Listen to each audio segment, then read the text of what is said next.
हाय। इस वीडियो में मैं आप लोगों को बताऊंगा कि जो भी लोग सिलेक्टेड हुए हैं एआई में अभी गेट 2020 21 22 से जिनको भी डॉक्यूमेंट वेरिफिकेशन के लिए कॉल आया है उनका सिलेक्शन अभी नहीं हुआ है, ये बता देता हूँ। वो सिर्फ डॉक्यूमेंट वेरिफिकेशन के लिए है। एक और लिस्ट आती है इसके बाद डॉक्यूमेंट वेरीफाई होने के बाद, जिसमें फाइनल सेलेक्टेड कैंडिडेट्स आएंगे। तो अभी ऐसा मत सोचिए कि आप सेलेक्टेड हैं, लेकिन अगर आपका हाई गेट स्कोर है, बहुत ऊपर है, तो मान के चलिए ऑलमोस्ट आपका जॉब फिक्स्ड है। अभी इस वीडियो में मैं आप लोगों को बताऊंगा कि किस टाइप के डॉक्यूमेंट्स आपको देने पड़ेंगे, और थोड़ा सा एक गाइडेंस दे देना चाह रहा हूँ ताकि मेल आने से पहले आपको आइडिया रहे कि क्या क्या चीज़ें रेडी करनी है। तो मैं अपना मेल बता रहा हूँ, जब मेरा सिलेक्शन हुआ था तो मेरे को क्या क्या डॉक्यूमेंट मांगे गए थे वो मैं आपको लिस्ट बता देता हूँ। आप लोग रेडी कर लीजिएगा, एक आध हफ्ते में आप लोगों को मेल आ जाएगा इसका एचआर से कि किस टाइप के डॉक्यूमेंट्स हमको चाहिए। वो पूरा लिस्ट बना के देंगे। आइदर आपको वो ऑनलाइन भेजना होगा या फिर ऑफलाइन बुलाएंगे। कोविड काल था मेरे टाइम में, तो उन्होंने ऑनलाइन मांगा था। ऑनलाइन वेरीफाई होगा वो। वेरीफाई होने के बाद एक और लिस्ट निकलेगी फाइनल, जिसमें जो भी लोग 440 कैंडिडेट्स हैं, गेट स्कोर अगर उनका मैच कर रहा है, पहले जो 440 लोग होंगे वो लोगों का सिलेक्शन हो जाएगा। और जो नीचे के जो लोग हैं, क्योंकि एक्स्ट्रा लोग बुलाए गए हैं, अगर देखे होगे आप लिस्ट में, तो एक्स्ट्रा लोग जो भी हैं वो कट जाएंगे, है ना। अब इसमें बहुत सारे ऐसे भी लोग हैं जो नहीं आएंगे। किसी और की प्रायोरिटी, मतलब कुछ की प्रायोरिटी ऐसी होगी कि दूसरा जॉब उनको ज़्यादा जम रहा होगा तो वो ले लेंगे, या फिर कुछ के डॉक्यूमेंट्स में दिक्कत होगी तो वो थोड़े दिक्कत में आएंगे। तो ऐसे करते करते कम हो जाएगा थोड़ा, आपका चांस हो सकता है। लेकिन अभी भी ये मत समझिए कि जितने लोगों का कॉल आया उतने लोगों का सिलेक्शन हो जाएगा। वो वैकेंसी के हिसाब से 440 ही लेंगे, बाकी सारे रिजेक्ट होंगे, ठीक है। तो मेरे टाइम में कैसा हुआ था, मैं अक्टूबर में भरा हुआ था फॉर्म। दिसंबर फर्स्ट वीक में मेरा रिज़ल्ट आया था, जिसमें डॉक्यूमेंट वेरिफिकेशन के लिए बुलाया गया था। फिर हम लोगों ने डॉक्यूमेंट भेजा था अपने ऑनलाइन, पूरा एक फ़ोल्डर वगैरह बना के। फिर उसके बाद ऑलमोस्ट दिसंबर एंड में शायद हम लोगों को लिस्ट आई थी जिसमें सेलेक्टेड कैंडिडेट्स थे। सेलेक्टेड कैंडिडेट्स वाली लिस्ट आने के बाद 10-15 दिन बाद आपको ऑफ़र लेटर वाला मेल आएगा। उसमें offer letter, terms and condition सब लिखे होंगे, और कहाँ आपको ज्वाइन करना है ये भी लिखा रहेगा। तो जनवरी में अराउंड ये मेरा हुआ था, दिसंबर जनवरी। फिर 12 अप्रैल को मेरी ज्वाइनिंग थी, लेकिन क्योंकि कोविड काल चल रहा था तो उस वजह से एक्सटेंड हो गई थी। मेरी ज्वाइनिंग जुलाई में हुई थी, ठीक है। तो इस टाइप का प्रोसेस रहेगा। बाकी क्या क्या डॉक्यूमेंट मांग सकते हैं हेडक्वार्टर, वो मैं बता देता हूँ। पहला तो आपका सेकेंडरी स्कूल सर्टिफिकेट, 10th का मार्कशीट होना चाहिए। इसमें वो देखते हैं डेट ऑफ बर्थ, एज की प्रूफ के लिए। फिर secondary higher secondary school certificate जो होता है वो रखना। 10th 12th का जो सर्टिफिकेट हुआ वो। मार्कशीट भी रखे रहना, हालांकि लिखा नहीं है इसमें, पर सर्टिफिकेट और मार्कशीट दोनों देखेंगे वो। फिर नेक्स्ट आते हैं बैचलर्स की डिग्री सर्टिफिकेट रखिएगा। कभी कभार ऐसा होता है कि अपन पास आउट तो हो जाते हैं लेकिन डिग्री नहीं लेके आते हैं। कई कॉलेजेस में होता है ऐसे, टायर 3 वाले में। हम लोग में ऐसा होता था कि अगले साल जाके हम लोग को अलग से पैसे दे के बनवाना पड़ता था। तो वो रेडी रखिएगा अपना, प्रोविज़नल के भरोसे नहीं रहिएगा, कोशिश करिएगा निकाल लो आप। पोस्ट ग्रेजुएशन का अगर डिग्री सर्टिफिकेट है, इफ़ एप्लीकेबल, वो भी रखिए अपने पास। उसके अलावा semester wise consolidated marksheet of degree examination, जो भी आपका बैचलर्स है या फिर मास्टर्स है, उन सब का आप पूरा मार्कशीट, और साथ ही साथ कंसोलिडेटेड मार्कशीट, मतलब एक ही फाइल में एक साथ हो।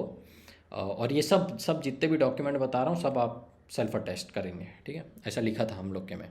और वो एक मेल आईडी देंगे, वहाँ पर आपको भेजना रहेगा वो फोल्डर। फिर नेक्स्ट जो आते हैं, ये सेमेस्टर वाइज हो गया कंसोलिडेटेड मार्कशीट। ये बहुत इंपॉर्टेंट है, मार्कशीट वगैरह पे ध्यान देना, अच्छे से स्कैन वगैरह कराना। फिर conversion of CGPA into percentage of marks. ये स्कूल के लिए नहीं है, कॉलेज के लिए है। कॉलेज में CGPA अगर मिल रहा है तो, और परसेंटेज भी दे रहे हैं, तो वो कन्वर्जन का फॉर्मूला कहीं लिखा होना चाहिए। मेरे हर मार्कशीट पे पीछे में लिखा रहता था कन्वर्जन का फॉर्मूला, तो कोई इशू नहीं आता, पर होना चाहिए आपके पास। फिर गेट स्कोर कार्ड होना चाहिए आपके पास। फिर उसके बाद specialised order indicating the authority clearly specifying the specialisation in the degree.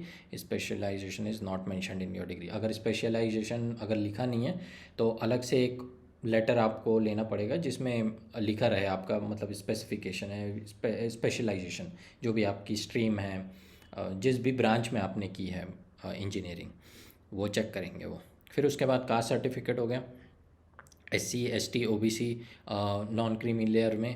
और आपका जो सर्टिफिकेट होना चाहिए वो करंट फाइनेंशियल ईयर का होना चाहिए। जैसे अभी 2022-23 चल रहा है ना, तो उस डेट का बनवा लीजिए। अगर नहीं है तो इम्पॉर्टेंट है ये, क्योंकि जाके बनवा लीजिएगा, है ना, जल्द से जल्द।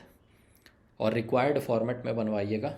ऐसा नहीं कि आप स्टेट वाले फॉर्मेट में बनवा लिए, सेंट्रल का एक अलग फॉर्मेट आता है, वो कहीं भी डाउनलोड कर लीजिएगा, कहीं भी मिल जाएगा, सर्च भी करोगे तो मिल जाएगा।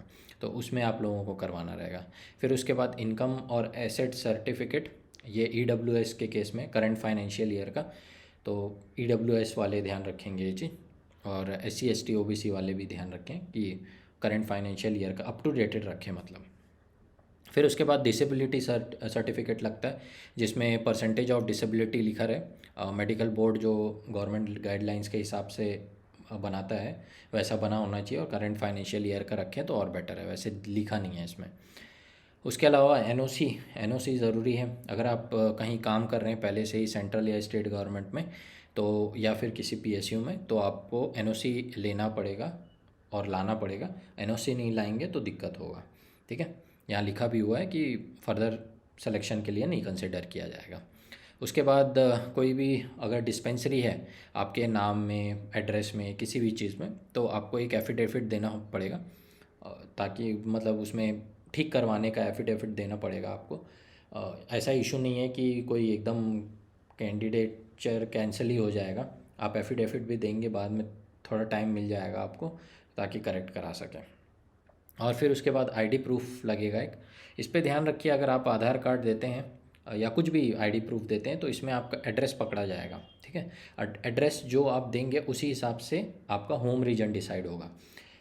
मेरा जैसे मैं रहता कहीं और हूँ, लेकिन मेरा जो आधार कार्ड में एड्रेस लिखा है वो कहीं और का है, तो वहाँ रहता था मैं पहले, अभी भी है वहाँ पर। तो उन्होंने जो अथॉरिटी है उन्होंने आधार कार्ड वाला एड्रेस को लिया और वो मेरा होम रीजन हो गया। तो होम रीजन के बहुत सारे वो रहते हैं, अलग अलग क्राइटेरियाज रहते हैं कि क्या होम रीजन पे मिलेगा क्या नहीं मिलेगा, ट्रांसफ़र्स वगैरह से रिलेटेड रहता है। तो जो ID प्रूफ है आप उस हिसाब से दीजिएगा जहाँ पर आपका लिखा हो सही से, जहाँ आप होम रीजन चाह रहे हो। तो ये चीज़ का ध्यान रखिएगा। तो इतने ही डॉक्यूमेंट्स हैं, 12-13 डॉक्यूमेंट्स हैं। फिर बता देता हूँ, 10th की मार्कशीट, 12th की मार्कशीट, बैचलर्स का सर्टिफिकेट्स, और जो डिग्री सर्टिफिकेट है, साथ ही साथ मार्कशीट्स। फिर CGPA टू परसेंटेज कन्वर्जन वाला कॉलेज के वाले केस में, गेट का स्कोर कार्ड। और अगर आपका स्पेशलाइज्ड नहीं है, मेंशन नहीं है स्पेशलाइजेशन डिग्री में, तो एक स्पेशलाइजेशन ऑर्डर लगेगा। कास्ट सर्टिफिकेट अपना अप टू डेटेड रखिए। EWS वाले भी अपना income certificate up to dated रखिए। डिसेबिलिटी वाले disability certificate. No objection certificate अगर आप कहीं काम कर रहे हैं तो। एफिडेविट लगेगा अगर कोई डिस्पेंसरी है तो। और लास्टली ID प्रूफ लगेगा। तो ये सारे फाइल जो भी मैंने फाइल्स बताई उसमें आप सेल्फ अटेस्ट करेंगे, सबको एक फ़ोल्डर में डाल के मेल में डालेंगे, और जो वो ID बोलेंगे मेल ID उस पर सेंड करना होगा, ठीक है। सेल्फ अटेस्ट करके स्कैन करके अच्छे से बढ़िया से करिएगा। और ख़ासकर ये सब डेट्स वगैरह में जो सर्टिफिकेट्स हैं उस पर ध्यान दीजिएगा, नाम पता आपके कोई दिक्कत ना हो। जो भी है अभी सब सॉर्ट आउट करवा लो, क्योंकि दिक्कत ना हो ताकि। और जो ये ऑनलाइन वेरिफिकेशन था। फिज़िकल वेरिफिकेशन कब होगा?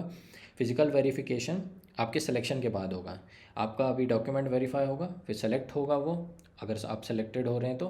फिर उसके बाद जहाँ भी बुलाया जाएगा आपको पोस्टिंग वगैरह के लिए या फिर ट्रेनिंग के लिए, वहाँ पर आपका फ़िज़िकली वेरीफाई होगा फिर, ठीक है। तो इतने डॉक्यूमेंट्स थे, और ये वाला मेल भी आपको आएगा अभी तो थोड़े दिनों में, जिनका भी डॉक्यूमेंट वेरिफिकेशन के लिए आया है नाम।